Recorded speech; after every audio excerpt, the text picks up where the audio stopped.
Hey guys, Coach Andre. Today I will show you my 2 top supplements for skin to prevent wrinkles. Let's start. Alright, so when wrinkles happen, 3 reasons. When hyaluronic acid is reduced, when elastin fiber is broken, and during collagen atrophy. So now, of course, supplementation will not replace a great diet, low in sugar, of course exercising, a good quality of sleep. Now, we have 2 supplements, collagen and we have hyaluronic acid. Okay, so both are great in the dermis, which is a deeper layer of skin.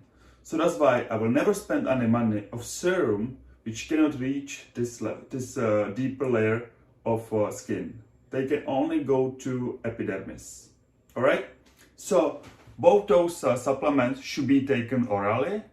For collagen, according to studies, the amount should be more like 10 grams. So I would suggest 10 to 15 grams a day.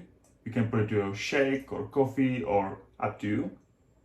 And for hyaluronic acid, I recommended 200 milligrams a day. Guys, thank you so much. See you next time.